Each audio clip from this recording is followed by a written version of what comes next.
Made in India, ये सुनते ही हमारे दिमाग में एक अलग ही देशभक्ति जाग जाती है और प्रोडक्ट कैसा भी हो एक पॉजिटिव वाइब्स आती है।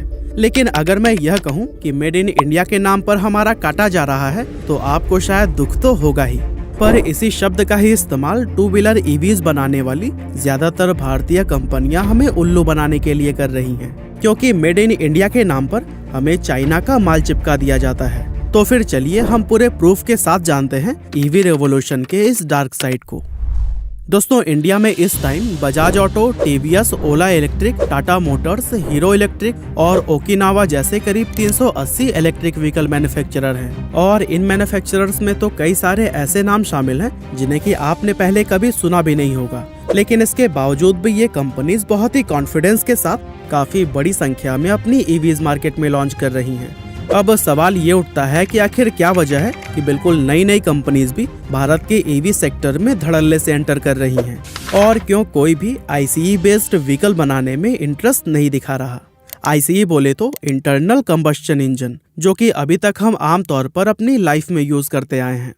असल में भारत के अंदर ईवी कंपनीज के बाढ़ आने के पीछे के दो मेन रीजंस हैं, जिसमें से पहला है ईवीज का कॉस्ट इफेक्टिव होना, यानी कि ईवी की मैन्युफैक्चरिंग आईसीई बेस्ड व्हीकल के मुकाबले बहुत ही आसानी से और कम खर्च में हो जाती है। अब अगर हम एक आईसीई बेस्ड कार की मैन्युफैक्चरिंग देखें तो फिर उसे बनाने में 30,000 से भी ज्यादा पार्ट्स का इस्तेमाल होता है, और कुछ इसी तरह से एक टू व्हीलर को भी बहुत सारे छोटे बड़े पार्ट्स से कंबाइन करके बनाया जाता है। लेकिन इन व्हीकल्स को बनाने में जो सबसे मुश्किल टास्क है वो है इनका इंजन बनाना, और भारत शुरुआत से ही एक सफल आईसीई बेस्ड इंजन बनाने में काफी पीछे रहा है, क्योंकि शुरुआत से ही ज्यादातर भारतीय कंपनियां बॉडी तो खुद बना लेती थी, लेकिन इंजन बाहर के देशों से ही इंपोर्ट करती थी।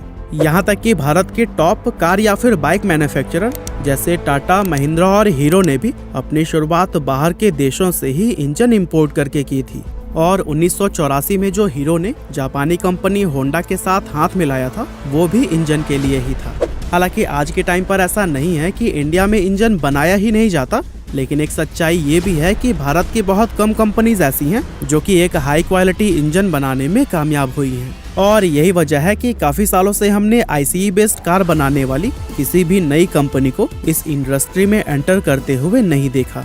और छोटी तो छोड़िए, बड़ी बड़ी कंपनीज भी इस फील्ड में एंटर करने से कतराती रहती हैं।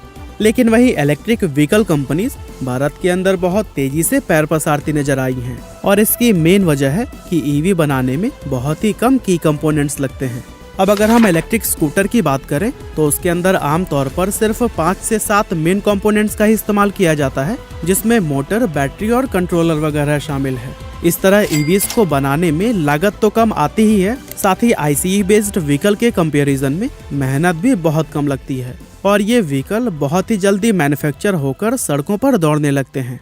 यही वजह है कि बहुत जल्दी हम मार्केट के अंदर नई ईवीज को लॉन्च होते हुए देख रहे हैं। इसके अलावा ईवी सेक्टर में नई कंपनियों की भीड़ लगने के दूसरे रीजन की अगर बात करें तो वो है चाइनीज इंपोर्ट। अब चीन प्रोडक्ट मैन्युफैक्चरिंग के मामले में भारत से कितना आगे है ये तो हम सभी जानते हैं। और अगर हम बात करें इलेक्ट्रिक व्हीकल प्रोड्यूस करने की तो उसमें भी चाइना नंबर 1 पोजीशन पर आता है, जहां साल 2020 में उसने लगभग 4 करोड़ 83 लाख और 2021 में 5 crore 37 lakh electric two wheeler sale किए थे। अब जाहिर सी बात है कि चाइना इतनी बड़ी संख्या में स्कूटर बनाकर उन्हें सिर्फ अपने मार्केट में तो बेचेगा नहीं।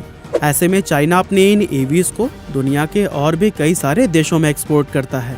अब चाइना 2 तरीके से अपनी इन ईवीज को दूसरे देशों में बेचता है, जिसमें पहला है OEM यानी कि ओरिजिनल इक्विपमेंट मैन्युफैक्चरर के जरिए। इसमें जो ओरिजिनल चाइनीज मैन्युफैक्चरर होते हैं वो बड़ी संख्या में ईवीज बनाकर सीधे दूसरी कंपनीज को बेच देते हैं, जिसके बाद से वो कंपनीज इन पर अपना ठप्पा लगाकर मार्केट में इन्हें अपने ब्रांड के नाम से सेल करती हैं।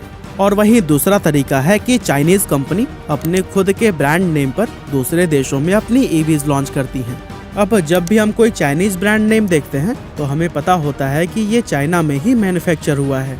लेकिन शायद आपको जानकर हैरानी होगी कि कई ऐसी इंडियन इलेक्ट्रिक व्हीकल कंपनीज भी हैं जो कि कम्प्लीटली मेड इन इंडिया और स्वदेशी के नाम से अपने ब्रांड को प्रमोट तो करती हैं, लेकिन उनके इलेक्ट्रिक व्हीकल्स भी चाइना से ही बनकर आते हैं। यानी कि बस चाइना से इंपोर्ट किए हुए पार्ट्स को असेंबल किया, अपना लोगो लगाया और मार्केट में उतार दिया। लो, बन गया made in India electric vehicle. अब देखिए दोस्तों, वैसे तो हम बहुत छोटी कंपनी से कुछ खास उम्मीद तो नहीं करते कि वो अपनी इन हाउस प्रोडक्शन करेंगे, लेकिन भारत में बेचे जाने वाले टॉप कंपनीज पर भी चाइनीज ईवी बेचने का ही आरोप लगता रहा है। अब जुलाई 2022 के according top 10 best selling electric two wheeler manufacturers की आप लिस्ट देख सकते हैं। देख लिया।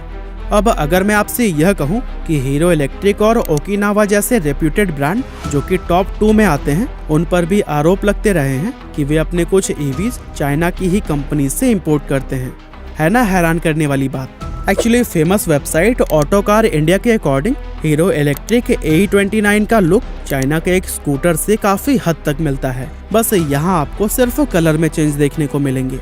वहीं अगर हम बात करें ओकिनावा की, तो उसके ज्यादातर इलेक्ट्रिक स्कूटर चाइना की ल्यूवान कंपनी से काफी हद तक मिलते हैं।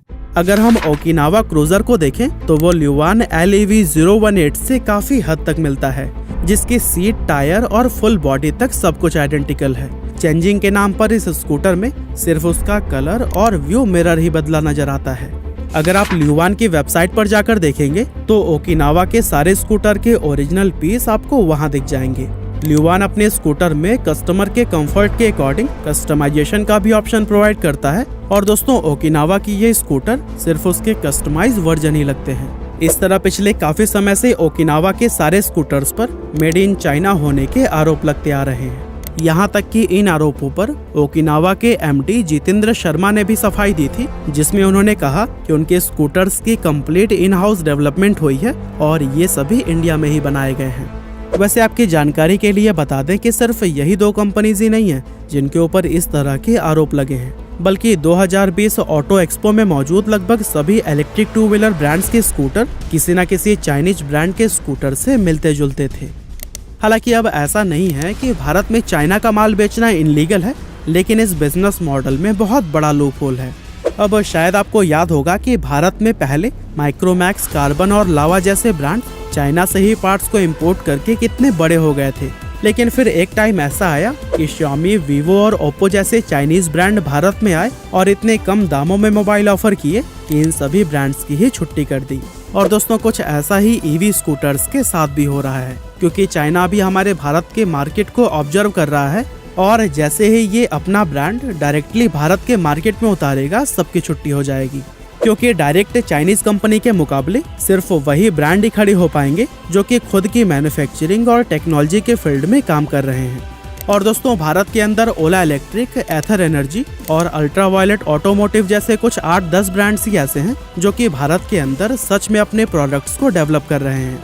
और मेरे हिसाब से ये कंपनीज ही आगे चलकर EV टू व्हीलर मार्केट को लीड करेंगे और चाइनीज ब्रांड के साथ भिड़ेंगे।